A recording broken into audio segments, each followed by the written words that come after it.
Hello, my name is Benjamin Hart. I'm an American attorney and the managing director of Integrity Legal here in Bangkok, Thailand.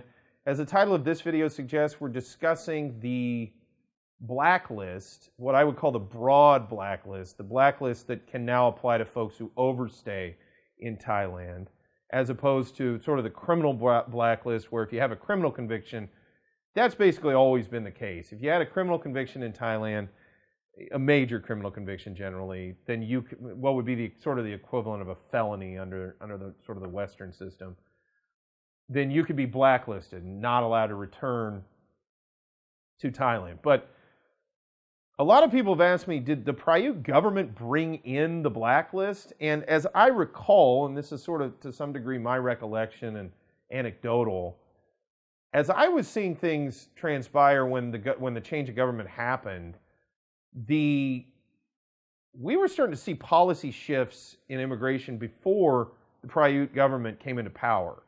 And I was seeing things like the blacklist being talked about, changes to that. And then later, yeah, it definitely gained a lot of momentum under the present government, or under the Prayut, after Prayut took power. Another interesting aspect of this, a lot of people bring up Big Joke because they kind of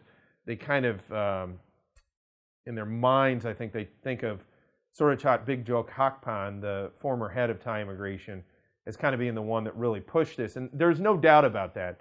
He definitely came in and really started cracking down on overstayers, folks in the country illegally.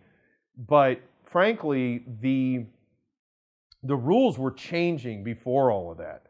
And yeah, and candidly, it had kind of gotten a little bit ridiculous, where there were people that were, overstaying years at a time, or they were, even before, going back into 2008, 7 and 8, prior to that, you could do sort of the infinite 30-day stamps, which those folks were, if you were using a so-called infinite 30-day stamp, and we made another video on this channel about those, you could be in Thailand legally forever just using 30-day stamps. Those folks were, though, attempting to stay in status. They would go out and come in, and they would do it, quote unquote, the right way, although that was sort of later thrown over, and they didn't really want to continue allowing folks to stay that way. That all started changing kind of in 7 and 8, and then it all kind of came to a head with the promulgation of the rules regarding overstay and automatic blacklisting associated therewith that came about roughly it was right around 2014, maybe a little earlier, 2013, when we started seeing those rules come into effect.